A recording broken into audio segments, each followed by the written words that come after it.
قادیانی کسی کو کچھ نہیں کہتے، کسی کے ساتھ ظلم نہیں کرتے، کسی کے ساتھ زیادتی نہیں کرتے۔ یہ زیادتی کی مثالیں بے انتہا مثالیں ہیں۔ جناب نگر کے اندر 2015 میں 3 نوجوانوں نے اسلام قبول کیا۔ ایس بریٹین بشیر بلّہ آج بھی جناب نگر میں موجود ہے۔ اس نے ان 3 نوجوانوں کو اپنے ڈیرے کے اوپر بلا کر ان کے اوپر زندہ پٹرول چھڑک کر آگ لگا کے کوئلہ بنا دیا۔ لیکن علم ایسا ہے کہ اللہ کی قسم آج تک کسی نے بشیر بلّہ کے خلاف فریاد درج نہیں۔ میں نے یہ بات جو کہ پرویز رائے صاحب سے ملاقات کر کے کی، میں نے یہ بات پچھلے ماہ آئی پنجاب سے ملاقات کر کے بات کی۔ میں نے کہا حضرت کیا قصور ہے ہمارا؟ ہم اسلام قبول کرتے ہیں، لا الہ الا اللہ کی توحید کو بلند کرتے ہیں۔ ہمیں یقین ہے کہ اللہ نے قرآن میں کہا ان الذین قالوا ربنا اللہ ثم استقاموا۔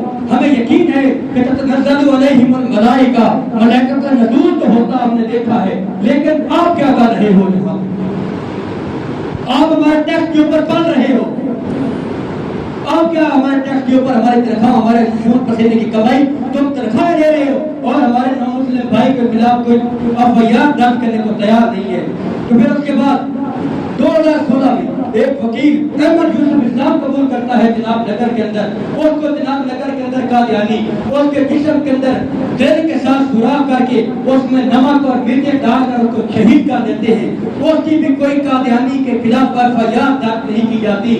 جب میں نے 2017 میں اسلام قبول کیا، مجھے 2 ماہ 10 دن وہاں جناب نگر کے اندر قید کیا گیا۔ جب قید کیا گیا، قید کرنے کی وجوہات میرے ماں باپ ان کے ساتھ کھڑے ہو گئے۔ قادیانی نے کہا تم نے اس کو قادیانی جماعت کے لیے وقف کر رکھا، اس نے قادیانیت کو چھوڑا، تو اس کے دماغی توازن خراب ہو جانے کی یہ دلیل ہے کہ اس نے قادیانیت کو چھوڑ دیا، وگرنہ ایک مربی کیسے قادیانیت کو چھوڑ سکتا ہے؟ یہ اس کے دماغی توازن ٹھیک نہ ہونے کی دلیل ہے۔ 2 ماہ 10 دن رب محمد کی قسم ہے، ماں مسجد میں باوضو بیٹھا ہوں، مجھے روزانہ کی بنیاد کے اوپر انجیکشن لگاتے ہوئے 12 گھنٹے بھول پڑا ہے۔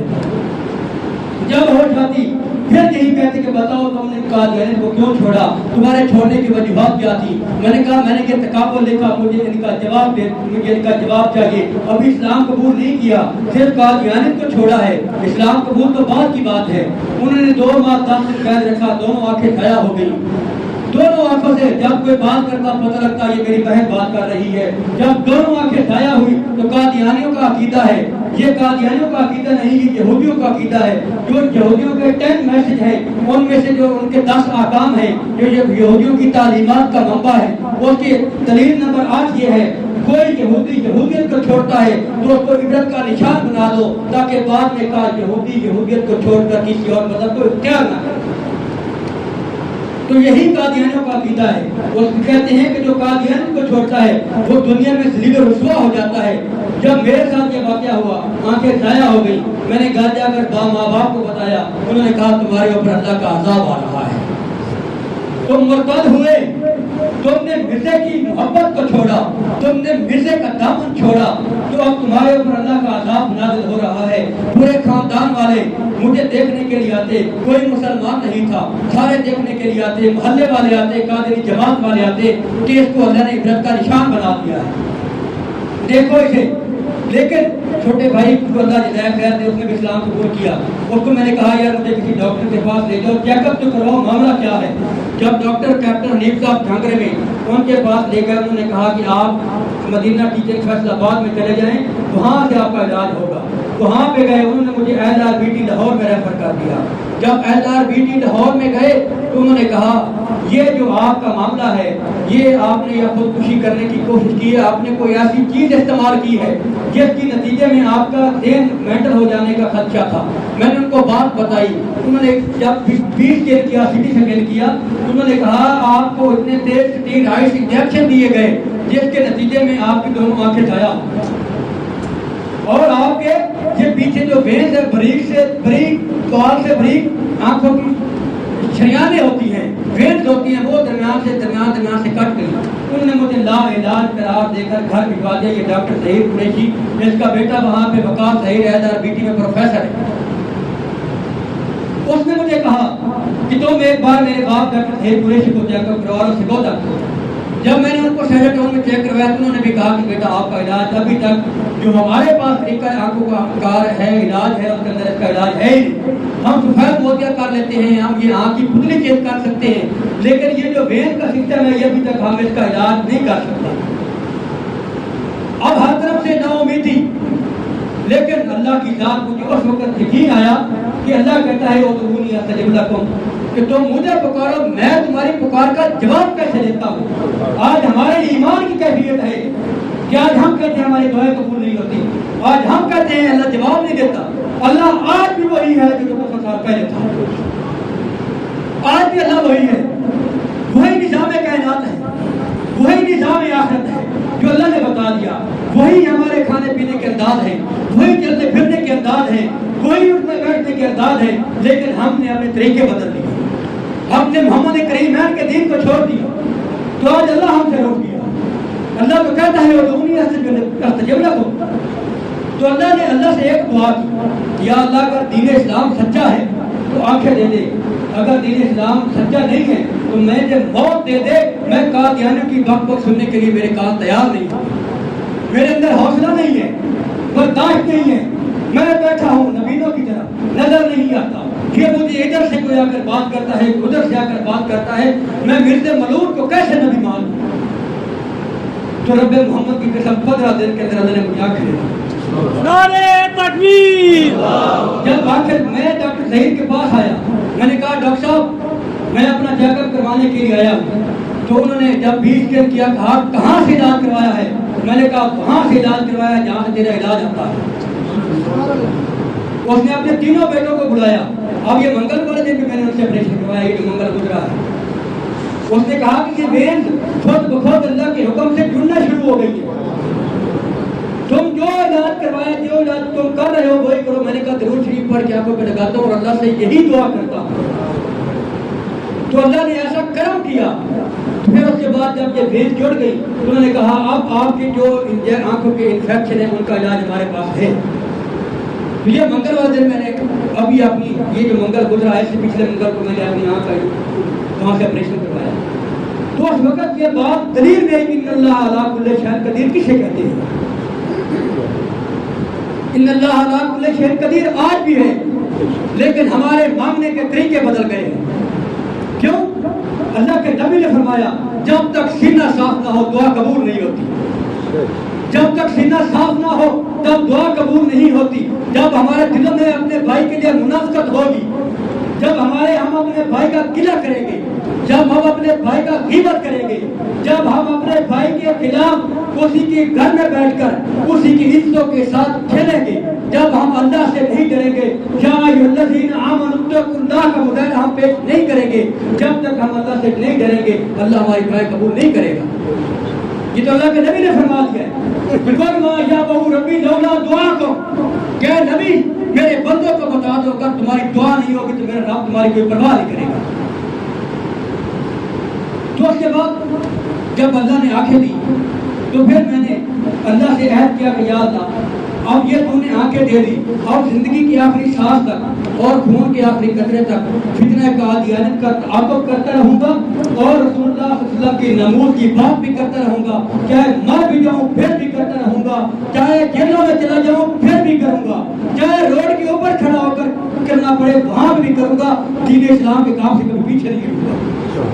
تو اللہ کے فضل و کرم سے 3 سالوں میں جناب نگر کے اندر رہ کر, کون 3 سال میں جناب نگر کے اندر گزارے, وہاں پہ میں نے 35 خاندانوں کو اسلام قبول کروایا. 111 افراد بنتے جہاں پیلو بھینس کے اندر 17 لوگوں کو اسلام قبول کروایا آپ کے علاقے. تو اللہ نے وہ جناب نگر جب ایک مسلمان داڑھی رکھ کر جناب نگر میں داخل ہوتا اس کی انویسٹیگیشن ہوتی تو کہاں سے آیا کدھر جا رہا ہے. آج جناب نگر کے اندر کوئی مرزا مسرور نگور کے گھر کے سامنے بھی کھڑا ہو جائے تو کوئی قادیانی اس سے پوچھ نہیں سکتا کہ تم جہاں کیوں کھڑے ہوئے. میں نے پچھلے ماہ اسی ماہ 3 ستمبر کو اس کی انویسٹیگیشن کے عدالت میں پیشی بھگتی, 4 اگست کو میں نے پیشی بھگتی, اس کے بعد 16 اگست کو میں نے آئی جی پنجاب کے سامنے پیش ہوا. کس لیے پیش ہوا کہ میرے نو مسلم بھائی جو جناب نگر میں اسلام قبول کرتے ہیں وہ کون سا جرم کرتے ہیں کہ ان کے خلاف مقدمات کی بے انتہا بارش کر دی جاتی جاتی ہے. ہم کون سا جرم کرتے ہیں؟ ہم یہی جرم کرتے ہیں کہ ہم کہتے ہیں لا الہ الا اللہ. ہم یہی کہتے ہیں لا الہ الا اللہ. اگر لا الہ الا اللہ کہنا پاکستان کے اندر جرم ہے تو پھر یہ سارے اسٹیبلشمنٹ والے بھی مجرم ہیں, یہ سارے جو وزیر اعظم ہیں یہ بھی مجرم ہیں, یہ سارے وزراء مجرم ہیں, یہ بڑے بڑے جو بیٹھے ہوئے ہیں سیشن کے اندر بیٹھے ہوئے ہیں یہ سارے مجرم ہیں. میں نے سیشن جج کو کہا, میں نے کہا جناب پھر تم بھی مجرم ہو کہ تم بھی مرزے کو نہیں مانتے, تم بھی لا الہ الا اللہ پڑھتے ہو, تم بھی مجرم ہو, تم بھی میرے ساتھ جیل میں چلو. تو پھر اس کے بعد جب یہ واقعہ ہوا گھر والوں نے گھر سے نکال دیا, ماں باپ نے گھر سے نکال دیا. میں نے کہا کوئی بات نہیں, گھر سے نکال دیا. لاہور ریلوے اسٹیشن کے اوپر 20 دن میں نے ریلوے اسٹیشن کے اوپر سو کر گزارے. پھر اس کے بعد تاج دربار کے اوپر میں نے 3 ماہ گزارے. پھر یہ جون آباد کے اندر میرے ایک دوست ہیں الیاس بھائی نام ہے ان کا, ماشاءاللہ ختم نبوت کے حوالے سے بہت کام کرتے ہیں, تبلیغی ساتھی ہیں. انہوں نے وہاں مجھے جون آباد میں مہمان کردہ ہوٹل پہ ویٹر کا کام پہ رکھوا دیا. میں نے وہ جب ایک میری حیثیت میرا مقام کیا تھا کہ جب میں نے قادیانی کو چھوڑا اس وقت میری 37,370 روپے تنخواہ تھی. میرے پاس گاڑی تھی, میرے ایک بھائی فرانس میں ہوتا ہے, جاٹ فرائٹ فیملی ہماری. وہ ساری چیزیں اللہ کی قسم مجھے کبھی یاد ہی نہیں آئی, صرف اس لیے کہ میں محمد رسول اللہ کے دامن میں ہوں اور میرا ایمان ہے کہ اسی نتیجے ایمان کی دولت میں اللہ مجھے جنت میں گھر عطا کریں گے انشاءاللہ. مجھے اللہ اپنا دیدار نصیب کریں گے. مجھے یہ دنیا کی یہ چند ٹکے کی زندگی جس کی کوئی اوقات نہیں, مل حیات دنیا الا متاع الغرور ہے, اس کی مجھے کیا پرواہ. مجھے جب دیدار محمد نصیب ہو جائے, مجھے جب دیدار خدا نصیب ہو جائے, جب مجھے اللہ کا دیدار نصیب ہو جائے گا, مجھے ان کی کیا حیثیت ہے. تو پھر وہاں پہ جناب نگر کے اندر میں یہ ایک شمع جلا کے بیٹھا ہوا تھا. انہوں نے مسلسل بنیادوں کے اوپر مجھے ٹارچر پھر دوبارہ کرنا شروع کر دیا. میرے بچوں کو اسکول سے نکال دیا, میرے گھر کا پانی بند کر دیا بدبختوں نے. یہ کہتے ہیں کہ ہم امن والے ہیں. یہ ہے ان کی امن کی مثال جو آپ کے سامنے رکھی ہے, بے بہا مثال ہے. یہ بھائی پچھلے جمعے کو میرے ساتھ تھے, ہم نے جناب نگر کے اندر 7 لوگوں کو اسلام قبول کروایا. وہاں پہ ایک بندہ آج بھی ایسا ہمارا مسلم ساتھی ہے جو جناب نگر میں ایک پل کے نیچے سوتا ہے. گھر والوں نے گھر سے نکال دیا, ہم مسلمانوں نے اس کو سینے سے نہیں لگایا, وہ پل کے نیچے سو رہا ہے. کل روز قیامت کیا وہ ہمارے رسول اللہ کا دامن پکڑ کے نہیں کہے گا کہ اللہ کے نبی, کیونکہ اللہ کے نبی صلی اللہ علیہ وسلم نے حجۃ الوداع کے موقع کے اوپر فرمایا تھا اگر کسی کو میری ذات سے تکلیف پہنچی تو آج مجھ سے بدلہ لے لے, محمد کی ذات حاضر ہے. آج اگر کسی نامسلم ساتھی کو مجھے میں ایک ڈی ایس پی کو میں نے کہا, اس نے میرے خلاف فریاد کاٹی نا, تو میں نے اسے کہا, میں نے کہا تم آج میرا ساتھ نہیں دے رہے, کل روز قیامت میں تمہارا گریبان پکڑوں گا اور محمد رسول اللہ کو کہوں گا کہ تیری ختم نبوت کی وجہ سے مجھے جیل جانا پڑا, اس بدبخت نے میرا ساتھ نہ دیا, حقیقت کو سمجھتے ہوئے اس نے کفر کا ساتھ دیا. تو تم وہاں جواب دینا محمد رسول اللہ کے طرف میں کہوں گا. وہ میرے گھر آیا کہتا یار یہ تم نے بات جو کی ہے میرے دل پہ لگی ہے, مجھے معاف کر دو. میں نے کہا معاف تو میں تب کروں گا جب تم میرے نامسلم بھائی کی ہر آواز جو حق ہے. میں یہ نہیں کہتا کہ میرا مسلم اسلام قبول کرنے والا بھائی جرم کرے تم اس کا ساتھ دو. میں کہتا ہوں تعاون البر والتقوی, کہ تقوی اور نیکی کاموں میں اس کا ساتھ دینا ہے, ولا تعاون الاسم والعدوان. میں نے کہا میرا یہ مطالبہ ہے. تو اس نے کہا ٹھیک ہے. پھر اس کے بعد اس نے یوں ساتھ دیا کہ جناب نگر کے اندر ہم نے قادیانیوں کے پریس بند کروائے. پھر جناب نگر کے اندر قادیانیوں کی ان کی لائبریریوں کے اندر سے کتابیں اٹھوائی, وہ کتابیں جن کے اندر وہ ہمارے نبی کو کہتے ہیں کہ میں تم سے افضل ہوں, وہ کتابیں بدبخت مرزا